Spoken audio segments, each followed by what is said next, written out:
जितना lecture important है उतनी ही अब हो रही है रिकॉर्डिंग मेरे पास तो। अच्छा जी। अच्छा ये मैंने अपना रिएक्ट की एप्लीकेशन खोल ली है और इसके अंदर हम एक दफा इसको ऑन भी करके देख लेते हैं। कल हमने अबाउट का पेज, प्रोडक्ट्स का पेज, कॉन्टैक्ट का पेज एंड कार्ट का पेज बना लिया था, ठीक है। और अब हमने हुक्स की तरफ जाना है, ठीक है। आज का जो हमारा टॉपिक है दोस्तों, हुक्स का टॉपिक है। हुक्स का टॉपिक एक ऐसा टॉपिक है जिसको स्टार्ट तो हम आज कर रहे हैं, लेकिन ये खत्म उस दिन होगा जिस दिन हमारी रिएक्ट खत्म होगी, ठीक है। सो हुक को समझना जरूरी है। मैं यहाँ से हमारे पास चैट जीपीटी ओपन कर लेता हूँ और यहाँ से हमारे पास गूगल पे जाके हुक लिख लेता हूँ, हुक्स इन रिएक्ट, ठीक है। Hooks allow us to hook into features such as state and life cycle method. And in the simple words, hooks एक छोटी छोटी फंक्शनैलिटीज हैं जो कि हमें हमें इस्तेमाल कर रिएक्ट डिफरेंट फंक्शनैलिटीज को डेवलप करने के लिए। सबसे पहली बात दोस्तों, हुक्स के अंदर ये मेरा एक जो है चैलेंज है, सॉरी ये मेरा, मैं हम सबसे पहले हम वापस आ जाते हैं अपने जावास्क्रिप्ट वाले एक लेसन के अंदर, ठीक है, जिसके अंदर हमने करेंसी एक्सचेंजर्स बनाए थे और ये हमारी जावास्क्रिप्ट की एक फाइल भी थी। अब दोस्तों जावास्क्रिप्ट में हम वेरिएबल किस तरह बनाया करते थे, याद है आपको? कौन बताएगा मुझे? फैसल भाई बताएंगे वेरिएबल हम जी किस तरह बनाते थे जावास्क्रिप्ट में। जी सर, लेट से बनाते थे, वार से बनाते थे, लेट कांस्टेंट से से बना बनाते थे सकते सर। थे, वार से बना सकते थे एंड कांस्टेंट से बना सकते थे। जी और मिसाल के तौर पे अगर मुझे नेम का वेरिएबल बनाना होता था तो मैं for example constant name is equal to Khan, ऐसे ही है। और अगर बिल्कुल मुझे सर, इसको कहीं बिल्कुल प्रिंट सर। करवाना होता था, इनके कंसोल में अगर मुझे प्रिंट करवाना है तो मैं कंसोल। इसको कुछ इस तरह लगा देता था कंसोल में, तो ये मेरा कंसोल में बिल्कुल प्रिंट हो जाता था। ऐसे ही है फैसल। बिल्कुल सर, बिल्कुल सर। रिएक्ट के अंदर रिएक्ट ने अपनी फंक्शन इसको माइंड में रखते हुए हमें एक प्रोसेस प्रोवाइड किया है हुक्स, जिसको हम बोलते हैं स्टेट्स, ठीक है। अच्छा इससे पहले मैं आपको एक और चीज बताना चाहता हूँ। सबसे पहले एक इंटरव्यू क्वेश्चन आता है हमें कि भाई टाइप्स ऑफ कंपोनेंट्स, ठीक है, कंपोनेंट्स की कितनी है, ठीक है, या हाँ बिल्कुल ऐसे समझे। So there are two types of components,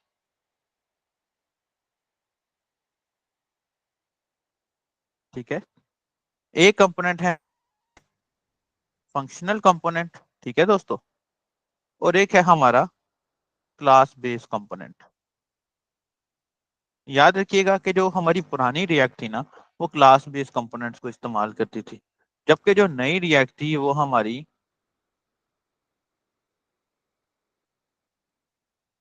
वो जो एक और हमारी जो नई रिएक्ट थी वो रिएक्ट दोस्तों हमारी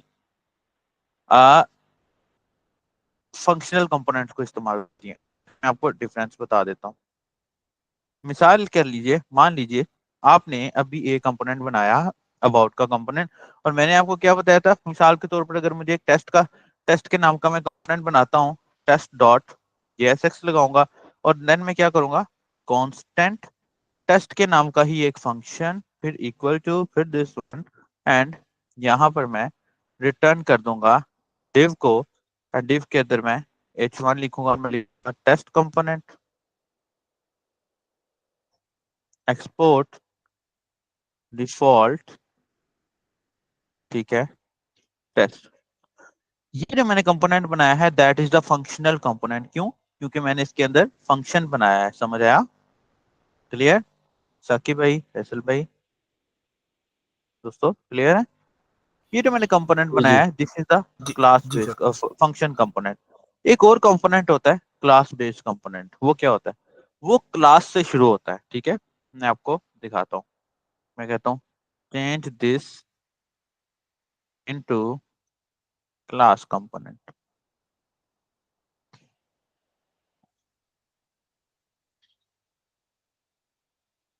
तो you can see that component है वैसा ही जैसा था, ठीक है, लेकिन वो कह रहा है इसके अंदर जस्ट हमारी रिएक्ट इंपोर्ट हो रही है और उसके बाद कंपोनेंट इंपोर्ट हो रहा है फ्रॉम, ठीक है, रिएक्ट, ठीक है। ये पुरानी रिएक्ट में इस्तेमाल हुआ करते थे, अब ये इस्तेमाल नहीं होते हैं, ठीक है। जस्ट मैं आपको बता रहा हूँ, ये इंटरव्यू में क्वेश्चन पूछा जाता है कि भाई इन दोनों में फर्क क्या है, तो आप बता सकते हैं कि जो क्लास वाला कंपोनेंट है वो क्लास में होता है, और जो कंपोनेंट है हमारा क्या नाम है इसका, सॉरी, जो हमारा कंपोनेंट है फंक्शनल कंपोनेंट, वो फंक्शंस की बेस के ऊपर इस्तेमाल होता है। मैं इसको मजीद एक्सप्लेन कर देता हूँ। क्लास बेस्ड कंपोनेंट में जस्ट ये होता है, और आपने जस्ट जहां पहले फंक्शन बनाते थे वहां हमने जस्ट क्लास बनानी होती है, और जो भी मैंने क्लास बनाई यानी कि मैंने टेस्ट लिखा और इसको मैंने एक्सटेंड्स कर दिया कंपोनेंट के अंदर, ये मेरी क्लास बन गई। और यहाँ पर मैं एक्सपोर्ट डिफॉल्ट कर दूंगा टेस्ट को। अब ये तो मेरा ये है, लेकिन कीप इन माइंड, अब मैं अब के बाद अगर स्टेट्स बना रहा हूँ, प्रॉप्स बना रहा हूँ, हुक्स बना रहा हूँ, जो भी बना रहा हूँ, तो उसका सिंटैक्स ऑटोमेटिकली 100% चेंज होगा। अब क्लास बेस्ड कंपोनेंट थोड़े से कॉम्प्लिकेटेड थे, यही रीजन है कि इंडस्ट्री ने हमें फंक्शनल कंपोनेंट्स को प्रोवाइड कर दिया, ठीक है स्टूडेंट। क्लास बेस्ड कंपोनेंट्स थोड़े से आप समझ लीजिए कि फंक्शनल कॉम्प्लिकेटेड थे, यही रीजन है कि हमें अब कंपनी इंडस्ट्री ने हमें फंक्शनल कंपोनेंट्स प्रोवाइड कर दिया। फंक्शन, अब ये इतना कुछ लिखने की बजाय हम जस्ट एक सादा जावास्क्रिप्ट का फंक्शन बनाते हैं, रिएक्ट के अंदर फंक्शनल कंपोनेंट आए हैं, उसके बाद रिएक्ट जो है वो चलने लगी है, उसके उससे पहले रिएक्ट को लोग इस्तेमाल करना पसंद नहीं करते थे, ठीक है ना। तो कीप इन माइंड, इस चीज का आप लोगों ने ख्याल रखना है कि अगर कल को आप लोगों से इंटरव्यू में पूछा जाता है कि भाई दोनों कंपोनेंट्स में क्या डिफरेंस है और कौन सा कंपोनेंट ज्यादा इस्तेमाल होता है, तो आप बता सकते हैं कि भाई क्लास बेस्ड कंपोनेंट जो है ना वो अब इस्तेमाल नहीं होता, जबकि फंक्शनल कंपोनेंट इस्तेमाल होता है। क्लियर? हम स्टेट की तरफ वापस आए, क्लियर है? Yes sir. सर ये तो भाई एक्सटेंड का आपको मतलब क्या होता है सर? जैसे एक्सटेंड क्लास आपने बताई। बेसिकली आप समझ लीजिए कि शिराज भी, आपकी एजुकेशन क्या है वैसे? जिन लोगों ने बीएस कंप्यूटर साइंस वगैरह पढ़ा हुआ है ना, उन्होंने वो पढ़ा होगा ऑब्जेक्ट ओरिएंटेड प्रोग्रामिंग। एक्सटेंड इस्तेमाल होता था कि जब आपने एक क्लास को दूसरी क्लास के अंदर शामिल करना होता था, ठीक है। ओके मतलब सर। कि मिसाल के तौर पे अगर एक मेरी क्लास है जिसका नाम है असद, अब मैं एक और नई क्लास बना रहा हूँ जिसका नाम है कुछ भी नाम हो सकता है, मतलब क्या, फिर मैं मिसाल शिराज जिसका नाम है, ठीक है। तो मैं चाहता हूँ कि पहले वाली क्लास की फंक्शनैलिटी भी इसमें शामिल हो जाए, तो मैं क्या बोलूंगा, क्लास, ये क्लास में डिक्लेयर होगी, शिराज नाम की क्लास है, और मैं उसको एक्सटेंड्स कर दूंगा असद के साथ। अब जो जो फंक्शनैलिटी असद में कॉल हुई हुई है वो ऑटोमेटिकली शिराज वाली फंक्शनैलिटी में कॉल हो जाएगी। समझ आए? एक्सटेंड्स का मतलब बेसिकली प्रोग्रामिंग लैंग्वेज में ये होता है, ठीक है। इंग्लिश में तो इसका मतलब कुछ और होता है। क्लियर है शिराज भाई? क्लियर है? क्वेश्चन आपका क्लियर हो गया? आगे चले।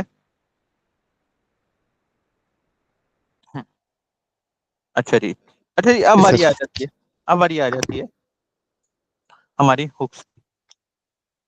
तो हुक्स में सबसे ज्यादा इस्तेमाल होने वाली जो हमारी हुक है दोस्तों, सबसे ज्यादा इस्तेमाल होने वाली जो हुक है दोस्तों, उसको हम बोलते हैं यूज स्टेट। ये यूज स्टेट क्या होती है? ये यूज स्टेट एक किस्म का वेरिएबल बनाने के लिए इस्तेमाल होती है। इस चीज को समझने की कोशिश कीजिएगा, इससे आसान अल्फाज में आपको स्टेट किसी कोई पर्सन नहीं समझाएगा, ठीक है। आपने करना क्या है, सबसे पहले मैं इंपोर्ट करता हूँ यहाँ पर यूज स्टेट को फ्रॉम रिएक्ट। रनिंग आ गई है कि भाई इंपोर्ट तो कर लिया लेकिन इस्तेमाल नहीं किया। अब यहाँ पर मैं अपनी स्टेट को इस्तेमाल करने लगा हूँ, ठीक है। मैं यहाँ पर अपनी पहली स्टेट क्लियर करवाता हूँ, डिक्लेयर करवाता हूँ, मतलब कि पहला वेरिएबल डिक्लेयर करवाता हूँ। मैं लिखता हूँ यहाँ पर name, set name is equal to use state, and ये खाली भी हम रख सकते हैं। अब यहाँ पर आप कहोगे भाई सर ये कैसा वेरिएबल है, तो लेट मी एक्सप्लेन यू ये कैसा वेरिएबल है। मैं ये वाली फाइल भी आपको स्टोर करवा दूंगा। अगर आपने कोई स्टेट क्रिएट करवानी है तो मिसाल के तौर पर कांस्टेंट जो है large bracket name, set name, फिर लार्ज ब्रैकेट, फिर equal to use state this one. ये देखो, ये हो गई मेरे पास ये ब्रैकेट। ठीक है, अब यहाँ पर हमारी फंक्शनैलिटी क्या कहती है दोस्तों। यहाँ पर अगर मुझे अपने इस वेरिएबल को कॉल करना है तो मैं इसको इस्तेमाल करूंगा। मतलब कि मैं यहाँ लिख रहा हूँ फॉर कॉल वेरिएबल। ठीक है, समझ आया फैसल भाई कि अगर मैंने अपने जी सर, वेरिएबल जी को जी। कॉल करना है तो मैं यहाँ से इसको कॉल करूंगा। ठीक है, और सही है। अगर मुझे अपने वेरिएबल की वैल्यू को अपडेट करना है I will use this one. ठीक है, मैं इसका कलर भी चेंज कर देता हूँ। अगर मुझे अपने वेरिएबल की for update value of variable हमारी वैल्यू को अपडेट करने के लिए मैं इसको इस्तेमाल करूंगा। और अगर मुझे अपने वेरिएबल को डिफॉल्ट वैल्यू देनी है, कभी पहले से उसके अंदर कोई वैल्यू स्टोर हो, for this purpose I will use he this one. मतलब कि फॉर डिफॉल्ट वैल्यू। अब अगर ये खाली है तो इसका मतलब इसके अंदर कुछ भी नहीं है। समझ आया। अगर जी मैंने जी अपने वेरिएबल को कॉल करना है तो मैं ये वाला पार्ट इस्तेमाल करूंगा। अगर उसकी वैल्यू अपडेट करनी है तो ये वाला पार्ट इस्तेमाल करूंगा। अगर उसकी वैल्यू उसको डिफॉल्ट वैल्यू देनी है तो ये वाला पार्ट इस्तेमाल करूंगा। समझ आया, क्लियर है यहाँ तक कोई क्वेश्चन? फिर मैं आपको इसका प्रैक्टिकल करके दिखाता हूँ। क्लियर है? Okay okay, now let me go forward. अब मैं यहाँ पर एक हेडिंग लगा देता हूँ H1 के अंदर, और उस हेडिंग के अंदर मैं अपने इस नेम को कॉल कर लेता हूँ। नेम को कॉल कैसे करना है? कर्ली ब्रैकेट्स के अंदर। ठीक है, और मैं यहाँ पर इसको MB2 दे देता हूँ, मार्जिन बॉटम 2%। इस तरह MT2 दे देता हूँ, margin top 2%। Now you can सी के अबाउट वाले कंपोनेंट में फिल वक्त कुछ क्यों? क्योंकि मैंने इसको डिफॉल्ट वैल्यू दी नहीं, तो मैंने इसको default value they the Asad Mukhtar. Let's see क्या होता है। सी, ये असद मुख्तार शो हो गई। यहाँ तक समझ आया? वैल्यू मैंने यहाँ दी है लेकिन शो यहाँ हो रही है। अब मैं यहाँ पर एक बटन लगाऊंगा। आज हम यही टॉपिक पढ़ेंगे। ठीक है, सबसे पहले आप इसकी प्रैक्टिस करेंगे, then we will go forward with the next topic. मैंने पहले ही बताया कि मैं आपको रिएक्ट एक लेक्चर में पढ़ा सकता हूँ। आप पे है कि आप उसको समझ सकते हैं या नहीं। मैंने एक वेरिएबल बना दिया दिस वन, इसको भी मैं MB2 दे देता हूँ, तो नीचे से हो जाएगा। मैं इसको बोलता हूँ क्लिक फॉर अपडेट। ओके, यहाँ तक समझ आया फैसल भाई? समझ आया रशीद भाई कि मैंने जी एक सर। स्टेट को कॉल किया, उसके बाद मैंने इस स्टेट को बना के वैल्यू को यहाँ से इसको कॉल किया, फिर उसके बाद उसके अंदर मैंने डिफॉल्ट वैल्यू डाल दी ये वाली। ठीक है, अब मुझे नीचे एरर भी हो रहा है कि भाई set name is assigned a value but never used. क्या भाई, इसको तो तुमने कहीं इस्तेमाल ही नहीं किया। अब ना मैं यहाँ पर एक फंक्शन बना देता हूँ। मैं कहता हूँ भाई ऑन क्लिक, जावास्क्रिप्ट की तरह ऑन क्लिक के ऊपर एक फंक्शन बना देता हूँ।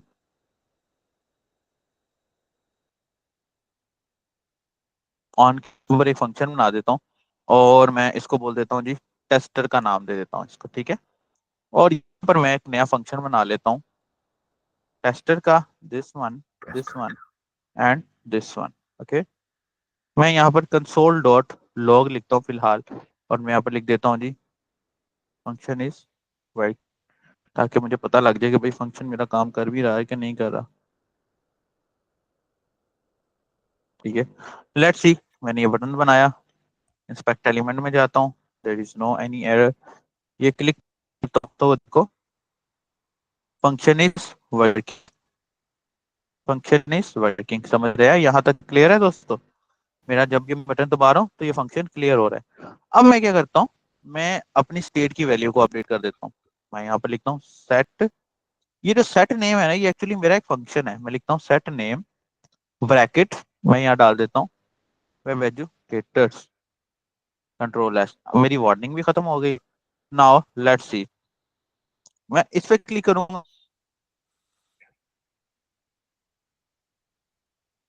तो वो देखे वेब एजुकेटर हो गया।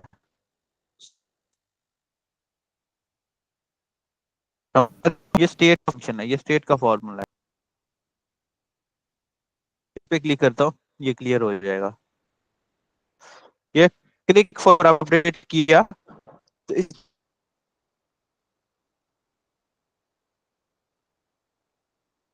मेरी वैल्यू को अपडेट कर दी। क्लियर? कोई क्वेश्चन?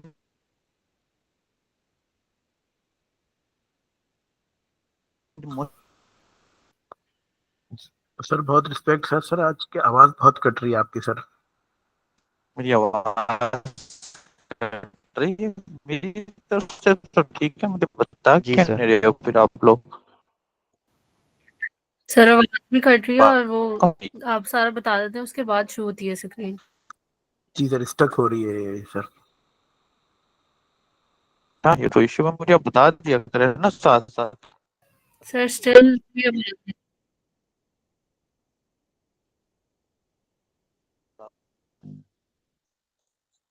शिराज भाई, मुझे आवाज आ रही है? जी सर, नॉइज बताएं बहुत आ मेरी रही थी आवाज, आवाज में, और फिर जो है आवाज क्लियर नहीं आ रही। आवाज नहीं आ रही है?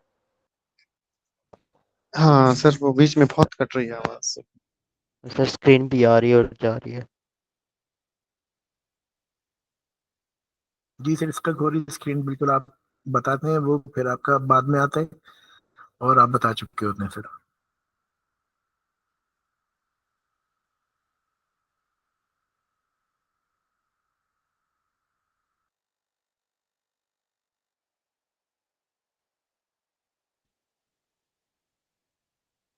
अब इतनी आई है तो बताइएगा प्लीज।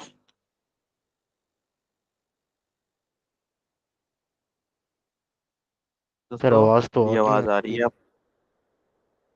जी जी, अभी तो आ रही है आपकी आवाज। जी सर आ रही है, वो आ रही है सर। जी सर, कर्सर मूव करें स्क्रीन पे पता चल जाएगा। अभी देखें जरा। जी सर, फंक्शन इज वर्किंग पे आपने रखे हैं अभी। बिल्कुल। आ रही अच्छा है सर, अभी आ रही दिख रही। अच्छा जी, वेरी गुड। अच्छा जी, स्टार्ट कर लेते हैं फिर। सर एक, तो अगर अच्छे। सर आप, जी जी सर जी अगर जी जी हम जी। यही वाला, ये जो अभी आपने समझाया है पहले हुक्स हम्म का, सर हम्म ये जो अभी आपने वर्किंग की है, सर अगर ये हम्म बिल्कुल न्यू फाइल में रख के अगर हमें समझाएंगे तो ज़्यादा इजी नहीं हो जाएगा? कर क्योंकि इसमें सकते पहले हैं से भी दोस्तों। कोड लिखा हुआ है बीच में। हाँ हाँ, मैं बिल्कुल ऐसे ही न्यू फाइल में कर सकते हैं। अच्छा, अभी ये मैंने स्टेट को पूरा आपको समझाया नहीं है, ठीक है? अभी मैंने स्टेट आपको पूरी समझाई नहीं है। अभी हमने इसको डिटेल में, बहुत डिटेल में पढ़ना। स्टेट एक ऐसा ऐसा फंक्शन है जो खत्म नहीं होता कभी भी। ये भी मैंने बहुत डिटेल में पढ़ाना है आपको। तो मैं आपको थोड़ा सा रिपीट कर देता हूँ, ठीक है? 7 o'clock मेरी एक मीटिंग है, तो मुझे उससे पहले पहले जो है ना कुछ तैयारी करनी है। देन फिर हम ऐसा करेंगे, नेक्स्ट क्लास में ना इसकी एक न्यू फाइल बना के फॉर्म हैंडलिंग प्लस स्टेट को पढ़ेंगे, ठीक है? जी मैं सर आपको बिल्कुल। बताता हूँ। ये देखिए, ये हमारी स्टेट क्या होती है? स्टेट एक वेरिएबल है, जैसे कि मैंने आपको एक्सप्लेन किया था। स्टेट कैसे डिक्लेयर करनी है? कांस्टेंट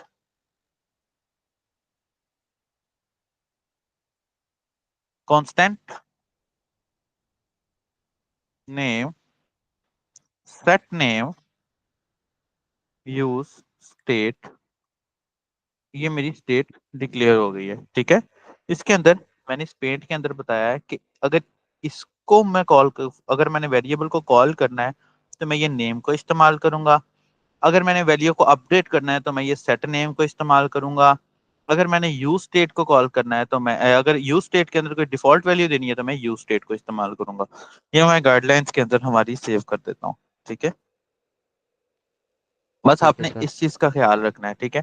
कि ये, अब हम एक वेरिएबल से नहीं, अब हम एक वेरिएबल की 3 चीजों से फंक्शनैलिटी को परफॉर्म करेंगे, ठीक है? और अपडेट करने के लिए कुछ और यूज करेंगे, ठीक है? मैं यहाँ पर स्टेट कह देता हूँ। अपडेट करने के लिए हम कुछ और इस्तेमाल करेंगे, कॉल करने के लिए हम कुछ और इस्तेमाल करेंगे, और और जो है डिफॉल्ट वैल्यू देने के लिए हम कुछ और इस्तेमाल करेंगे। ठीक है दोस्तों, मतलब कि ये जो पहले वाला है ये वैल्यू को कॉल करने के लिए, जो दूसरे वाला है ये अपडेट करने के लिए, और जो तीसरे वाला है ये डिफॉल्ट वैल्यू देने के लिए। ठीक है दोस्तों, यहाँ सर तक हम लोग समझ जब गया? पहले हम्म, सर हम लोग जब पहले भी वेरिएबल्स वगैरह अपडेट करते थे वो डिफरेंट लाइंस में होता था, ये सारा काम एक सिंगल में कर दिया हमने। वेरिएबल की वैल्यू चेंज करते हैं ना हम लोग।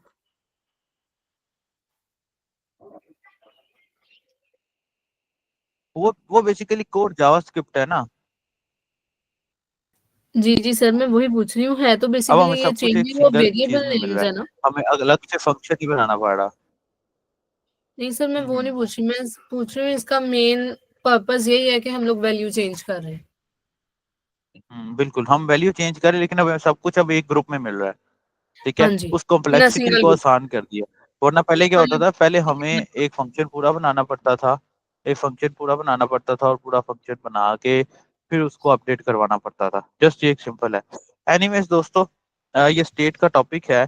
हम ऐसा करेंगे, आज मैंने कुछ सिखाया तो है, लेकिन आज की रिकॉर्डिंग में भी आपको चीजें समझ आ जाएंगी। और जो है अदरवाइज हम अगले लेक्चर के अंदर ना इसको डीपली पढ़ लेंगे। ठीक है, आपका लेक्चर नेक्स्ट जो फ्राइडे वाला लेक्चर है ना, वो दोस्तों इंशाल्लाह ताला हमारा वेडनेसडे को हो जाएगा या ट्यूसडे को। ट्यूसडे या वेडनेसडे के अंदर दोनों में से किसी एक दिन आपका वो लेक्चर हो जाएगा।